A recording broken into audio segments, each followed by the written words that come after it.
All right, I have some dark breaking news. Donald Trump is the most corrupt president in American history, and the most corrupt president is currently destroying part of the White House so he could rebuild something using funds that were extracted from different companies after authoritarian lawsuits were levied against them.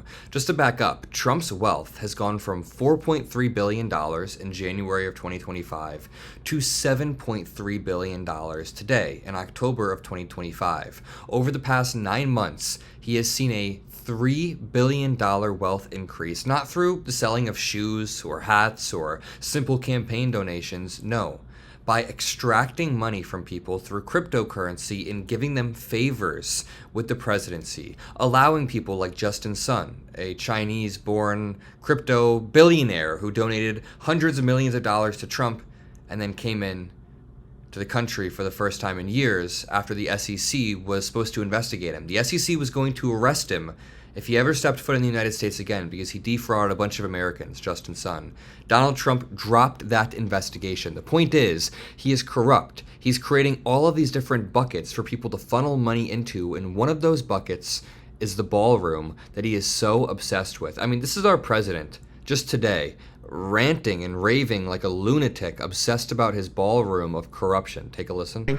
And most excitingly, on the other side, you see the fence and the wall. We're building a world-class ballroom. You know, for 150 years, they've wanted a ballroom here. We don't have a ballroom. We have a little cocktail area, but we don't have a ballroom. The East Room, it's called, is a very small cocktail area. It holds about 88 people.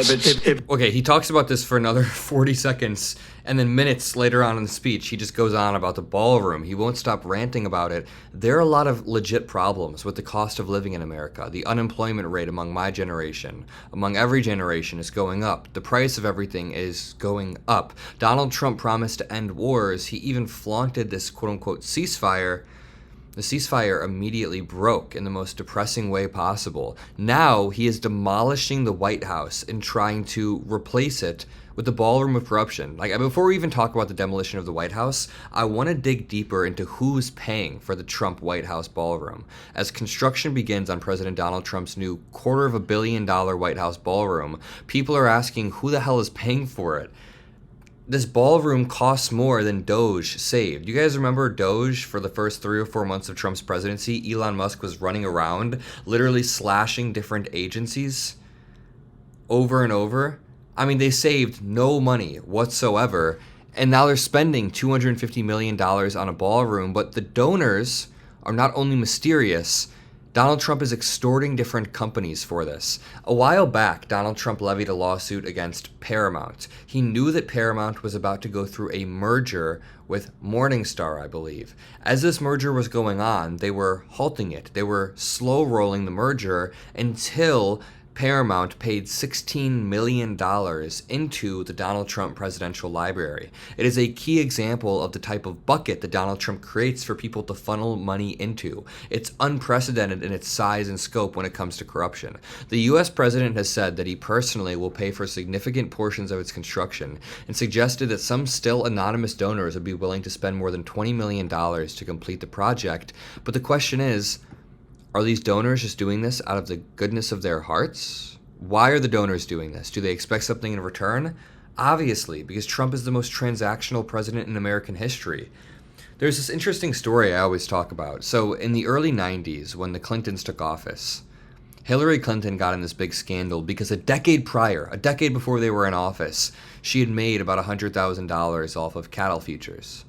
Then this erupted into a massive scandal 12 years later when they were in the White House because, oh my God, she made $100,000. This was a story for months with investigations.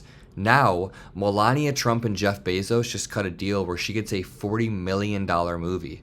Just clear favors coming from Jeff Bezos, and no one's talking about it except for here on the Adam Mockler channel. So by the way, make sure you're subscribed, make sure you're following below. Here's Donald Trump admitting that a bunch of people are just paying into his ballroom. Very much in keeping, and we'll be able to have state dinners, the kind we would literally not even have state dinners because it's not set up. But for all those years they wanted it, and now they're going to get it, and because of you they're going to get it, and me too.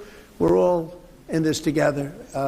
And I mean, I have so many friends, and so many of you have been really, really generous. I mean, A couple of you, I'm sitting here saying, sir, would $25 million be appropriate? I said, I'll take it. You know, it doesn't take too many 25s to get it done. But a lot of you have been really fantastic. I thank you. The dude is just openly bragging about his corruption, bragging in the open about who's paying for this. So listen to this. One of the companies that paid $22 million into the White House ballroom, not because they wanted to, but because the Trump admin was threatening them to, was YouTube. YouTube paid $22 million. They actually agreed to pay $24.5 million to settle the lawsuit, but $22 million went directly into this.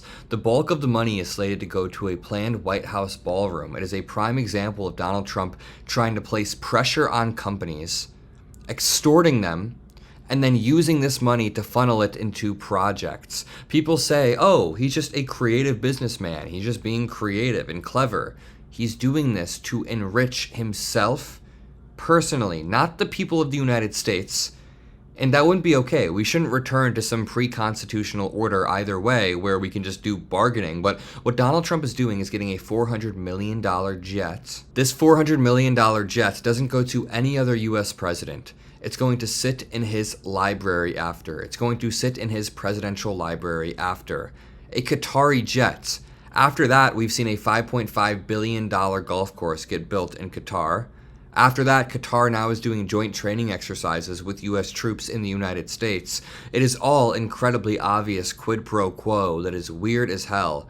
And the settlement filed in the U.S. District Court of Northern California ends a 4-year legal battle between the company and Mr. Trump. Now that he's in office, a lot of these companies are like, we can't just do that. We can't do this. The president of the United States is applying too much pressure. That's why you see so many companies caving. I don't think they should. I don't think they should cave. So if you want to make sure that you support me, not only on YouTube, but everywhere else, subscribe below and go follow my Instagram. I'm posting on Instagram, Twitter, Facebook every single day, Substack, all in the description below. Let's get to the demolition. Demolition of the White House East Wing began Monday as President Trump added a $200 million 90,000 square foot ballroom. I mean, here's a prime photo of the destruction happening. Here's the problem. At the end of the day, most of the American people do not care about his corruption or anything that he does because they think he's rigging the system that's already rigged in favor of them. I mean, the system is very rigged, right? People have felt let down by the American system for decades regarding healthcare, rising prices, homes. I mean, it's not good. The system is set up to help the wealthy, and people think that Trump is coming in to fix that, but he's not. He's rigging it in favor of the wealthy even further, rigging it for himself the most. So we need to be clear about that. I love you all. Peace out.